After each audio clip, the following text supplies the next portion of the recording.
ಮುದ್ದು ಸೊಸೆ ಪಾರ್ಟ್ 2 ಒಳಗೆ ಶುಭಾಷ ಸಿಗರೇಟ್ ಸೇದ್ಕೊಂತ ಟೂ ವೀಲರಲ್ಲಿ ಸ್ಟೈಲಿಶ್ ಆಗಿ ಗ್ಲಾಸ್ ಹಾಕ್ಕೊಂಡು ಬಂದಿರ್ತಾನೆ. ಪರವಾಗಿಲ್ಲ, ನಮ್ಮ ಮಾವ ದೊಡ್ಡ ಫ್ಯಾಕ್ಟ್ರಿನೇ ಮಾಡಿದಾನ ಅಂತೆಲ್ಲ ಹೇಳಿ ಮಾವ ಅದು ಬರೋಕ್ಕೆ ಹೇಳಿದಂತ.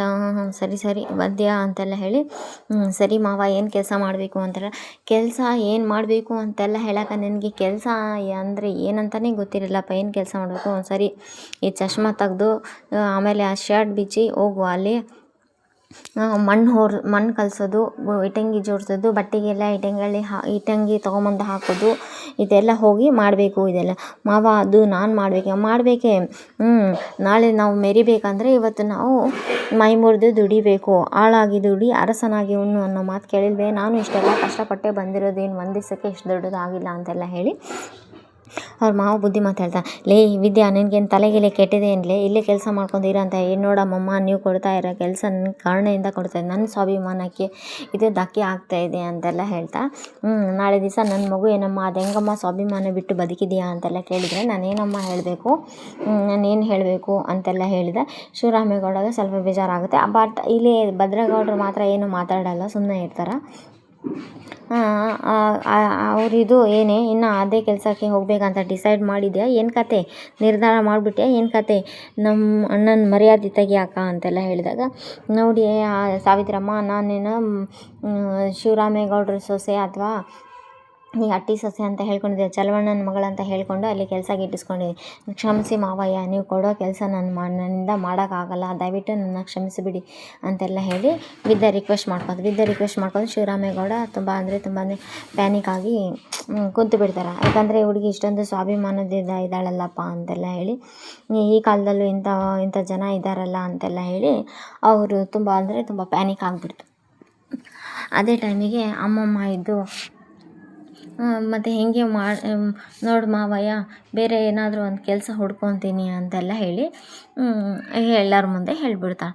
ಎಲ್ಲರ ಮುಂದೆ ಹೇಳಿದಾಗ ಹೋಟ್ಲಿಗೆ ಹೋಗೋದ್ರಿಂದ ಮಾವಯ್ಯನ ಮರ್ಯಾದೆ ಹೋಗುತ್ತೆ ಅಥವಾ ಮಾವಯ್ಯನಿಗೆ ಅವಮಾನ ಆಗುತ್ತೆ ಅನ್ನೋ ಹಾಗಿದ್ರೆ ನಾನು ಹೋಟೆಲ್ ಕೆಲಸಕ್ಕೆ ಹೋಗಲ್ಲ ಮಾವಯ್ಯ, ಬೇರೆ ಯಾವುದಾದ್ರೂ ಕೆಲಸ ಹುಡ್ಕೊತೀನಿ ಅಂತೆಲ್ಲ ನೋಡಿ ಮಾವಯ್ಯ, ನನ್ನಿಂದ ತಪ್ಪಾಗಿದೆ. ಇಷ್ಟು ದಿವಸ ನಿಮ್ಮ ಮಾತಿಗೆ ನಾನು ಯಾವತ್ತೂ ಎದುರಾಡಿಲ್ಲ, ಇವತ್ತು ಮಾತ್ರ ನನ್ನ ಸ್ವಾಭಿಮಾನಕ್ಕೆ ಧಕ್ಕೆ ಬಂದಿದೆ. ನೀವು ಕೊಡ್ತಾ ಇರೋ ಈ ಕೆಲಸ ನಾನು ಮಾಡಲ್ಲ ಮಾವಯ್ಯ, ದಯವಿಟ್ಟು ನನ್ನ ಕ್ಷಮಿಸಿ ಮಾವಯ್ಯ ಅಂತೆಲ್ಲ ಹೇಳಿ ಕ್ವಾಟ್ಲೆನೂ ಏನೂ ಮಾತಾಡಲ್ಲ. ಇಲ್ಲಿ ಕ್ವಾಟ್ಲೆ, ಭದ್ರ ಮತ್ತು ಸಾವಿತ್ರಿ ಅಮ್ಮ ಮತ್ತು ಆಮೇಲೆ ಸಾವಿತ್ರಿ ಅವ್ರ ಮಗಳಿದ್ದಾಳಲ್ಲ ವಿನಂತ್ರಿ, ಅವರು ಮೋಹನ ಮೇಡಮ್ ಎಲ್ಲರೂ ಗಾಬರಿ ಆಗಿಬಿಡ್ತಾರೆ. ಈ ಹುಡುಗಿ ಇಷ್ಟು ಸ್ವಾಭಿಮಾನದಿಂದ ಇದ್ದಾಳಲ್ಲ ಅಂತೆಲ್ಲ ಹೇಳಿ ಅವರು ಕೂಡ ತುಂಬ ಅಂದರೆ ತುಂಬಾ ಇದು ಮಾಡ್ತಿರ್ತಾರೆ.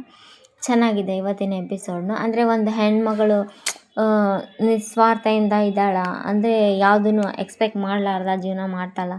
ಆಮೇಲೆ ಯಾರ ಮೇಲೂ ನಿರೀಕ್ಷೆ ಇಟ್ಕೋಬಾರ್ದು, ಸ್ವಾಭಿಮಾನದಿಂದ ಇರಬೇಕು. ಆಮೇಲೆ ಕುಟುಂಬದ ಜವಾಬ್ದಾರಿ ಮತ್ತು ಸ್ವಾಭಿಮಾನದಿಂದ ಇರಬೇಕು, ದುರಾಸೆ ಇಲ್ಲ ಅಂತೆಲ್ಲ ಈ ಸೀರಿಯಲ್ನಲ್ಲಿ ತುಂಬ ಚೆನ್ನಾಗಿ ಕ್ಲಿಯರಾಗಿ ತೋರಿಸಿದ್ದಾರೆ. ಚೆನ್ನಾಗಿದೆ ಇವತ್ತಿನ ಎಪಿಸೋಡ್ನು. ಪ್ಲೀಸ್ ಮಾವಯ್ಯ, ದಯವಿಟ್ಟು ನನ್ನ ಕ್ಷಮಿಸಿ ಮಾವಯ್ಯ ಅಂತೆಲ್ಲ ಹೇಳಿ ಪಾಪ ಅದನ್ನು ಕೈ ಮುಗಿದು ರಿಕ್ವೆಸ್ಟ್ ಮಾಡಿ ಕೇಳ್ಕೊತಾಳೆ. ಪಾಪ ಎಷ್ಟು ರಿಕ್ವೆಸ್ಟ್ ಮಾಡಿ ತುಂಬ ಇನ್ನೋಸೆಂಟ್ ಥರ ರಿಕ್ವೆಸ್ಟ್ ಮಾಡಿ ಕೇಳ್ತಾಳೆ, ಕ್ಷಮಿಸಿ ಮಾವಯ್ಯ ಅಂತೆಲ್ಲ ಹೇಳಿ. ಇನ್ನು ಕಂಟಿನ್ಯೂ ಆಗುತ್ತೆ. ಈ ಕಡೆ ಸುಭಾಷ ಇಲ್ಲಿ ಬಟ್ಟೆಯಲ್ಲಿ ಕೆಲಸ ಮಾಡಬೇಕಲ್ಲ, ಆ ಒಬ್ಬ ಹೆಂಗಸಿಗೆ ಕರೆದು ಅವರು ಸಂಪತ್ ಕುಮಾರ್ ಅವರು ಆ ಹೆಂಗಸಿಗೆ ಕರೆದು ಹೇಳ್ತಾರೆ, ಅವ್ನಿಗೊಂದು ಟವಲ್ ಕೊಡು, ಈ ಥರ ಕೆಲಸ ಮಾಡಬೇಕು ಅಂತೆಲ್ಲ ಹೇಳಿ ಹೇಳಿರ್ತಾರೆ. ಸರಿ ಸರ್ ಅಂತೆಲ್ಲ ಹೇಳಿ ಅವರು ಹೋಗ್ತಾರೆ. ಅಲ್ಲಿಗೆ ಹೋದಾಗ ಅಲ್ಲಿ ಸುಭಾಷ ಇಲ್ಲಿ ಬಂದು ಬಟ್ಟೆಯೆಲ್ಲ ನೋಡಿಕೊಂಡು ಇದು ಮಾಡ್ತಾ ಇರ್ತಾನೆ. ಇಲ್ಲಿ ಕೆಲಸ ಮಾಡಬೇಕಾ, ನಾನು ಏನು ಕೆಲಸ ಮಾಡಬೇಕು, ಅಯ್ಯೋ ಹೋಗಿ ಬಿಡು, ಒಂದು 4 ದಿವಸ ಸಣ್ಣದಾಗಿ ನೋಡ್ಕೊಂಡ್ಬಿಟ್ರೆ ಈ ಫ್ಯಾಕ್ಟ್ರಿನ ನಂದು, ನಾನು ರಾಯಲ್ ಆಗಿ ಇರ್ತೀನಿ ಅಂತೆಲ್ಲ ಹೇಳಿ ಅದೇ ಟೈಮಿಗೆ ಸರಿ ಶರ್ಟ್ ಬಿಚ್ಚಿ ಅಲ್ಲೇ ಹಾಕ್ತಾನೆ. ಶರ್ಟ್ ಬಿಚ್ಚಿ ಅಲ್ಲೇ ಹಾಕಿ ಚಶ್ಮಾ ಅವ್ರ ಮುಂದೆ ಹೇಳಿರ್ತಾನೆ, ನನಗೆ ಡಸ್ಟ್ ಎಲರ್ಜಿ ಆಗುತ್ತೆ, ಧೂಳೆಲ್ಲ ಆಗಲ್ಲ, ಹಾಗಾಗಿ ನಾನು ಚಶ್ಮಾ ಹಾಕ್ಕೊತೀನಿ ಅಂತೆಲ್ಲ ಹೇಳಿಲ್ಲ. ಸರಿ ಹೋಗು ಅಂತೆಲ್ಲ ಹೇಳಿದೆ. ಅದೇ ಟೈಮಿಗೆ ಒಬ್ಬ ಹೆಣ್ಮಗಳು ಬಂದು ಟವಲ್ ಕೊಟ್ಟರೆ ಟವಲ್ ಹಿಡ್ಕೊಳಕ್ಕೆ ಬರೋಲ್ಲ. ಮತ್ತು ಆ ಎಮ್ಮನೆ ಸಿಂಬೆ ಮಾಡಿ ತಲೆ ಮೇಲಿಟ್ಟು ಮತ್ತು ಇಟ್ಟಂಗಿ ಹಾಕಿ ಒರೆಸ್ತಾಳೆ. ಹೋಗೋಕೆ ಕಷ್ಟ ಆಗ್ತೈತೆ, ನಡೀತಾ ಇರಲ್ಲ. ಹಾಗೆ ಹೋಗಿ ಒಂದು ಟ್ರಿಪ್ ಹಾಕಿ ಬಂದು ಮತ್ತು 2ನೇ ಟ್ರಿಪ್ ಬರ್ತಾನೆ. 2ನೇ ಟ್ರಿಪ್ ಬಂದು ಮತ್ತೆ ಅವಾಗ ಮತ್ತೆ 3 ಇಟ್ಟಂಗಿ ತಗೊಂಡು ಹೋಗ್ತಾನೆ. 3 ಇಟ್ಟಂಗಿ ತಗೊಂಡು ಮತ್ತೆ ಅದ್ರ ಸಿಂಬೆ ಬೆಳೆಸು, ಮತ್ತೆ ಬರಲ್ಲ, ಸಿಂಬೆ ಬರ್ತಾನೆ ಇರಲ್ಲ ಬಳಸೋಕ್ಕೆ. 3 ಟ್ರಿಪ್ ಹಾಕಿ ಬಂದು 4ನೇ ಟ್ರಿಪ್ಪಿಗೆ ಡಸ್ಟ್ ಎಲ್ಲ ಅದನ್ನು ಕ್ಲೀನ್ ಮಾಡ್ಕೊಂಡು ಕುಂತಿರ್ತಾನೆ. ಕುಂತಿರೋ ಟೈಮಿಗೆ ಇಲ್ಲಿ ಒಬ್ಬ ಹೆಣ್ಮಗಳು ಇಟಂಗಿ ಹಾರಿಸ್ತಾ ಇರ್ತಾನೆ.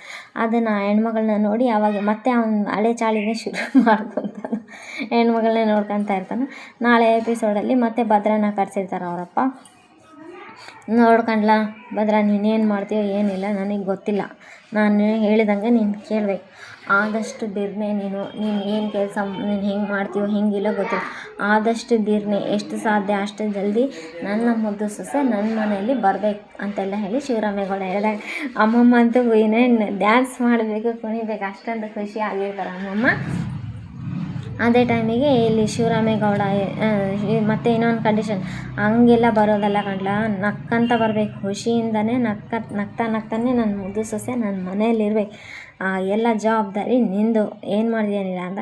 ಭದ್ರನೂ ಫುಲ್ ಖುಷಿ. ಇನ್ನೇನು ಅವ್ರ ಅಪ್ಪನೂ ಪರ್ಮಿಷನ್ ಕೊಟ್ಟಾಗಿದ್ದೀನಿ, ಅಮ್ಮಮ್ಮನ ಆಸೆನೂ ಅದೇ, ಹೆಂಗನ ಮಾಡಿ ಇನ್ನೇನು ಎಲ್ಲರೂ ಒಂದಾಗಬೇಕು ಅನ್ನೋದು ಭದ್ರಗೌಡನಿಗೂ ತುಂಬ ಅಂದರೆ ತುಂಬಾ ಇರುತ್ತೆ. ಇನ್ನೇನು ವಿದ್ಯಾನ ಒಪ್ಪಿಸಿ ಕರ್ಕೊಂಬರ್ಬೇಕು ಮನೆಯಲ್ಲಿ, ಆ ಥರ ಶಿವರಾಮೇಗೌಡನು ಒಂದು ಚಾಲೆಂಜ್ ಕೊಟ್ಟಿರ್ತಾನೆ.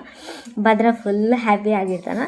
ಚೆನ್ನಾಗಿದೆ ನಾಳೆ ಎಪಿಸೋಡ್ನ. ನಾಳೆಯಿಂದ ಭದ್ರ ಏನೇನೆಲ್ಲ ಹೆಲ್ಪ್ ಮಾಡ್ತಾನೆ, ವಿದ್ಯಾಗೆ ಏನೇನೆಲ್ಲ ಸಹಾಯ ಮಾಡ್ತಾನೆ ನೋಡಬೇಕು ನಾಳೆ ಎಪಿಸೋಡಲ್ಲಿ.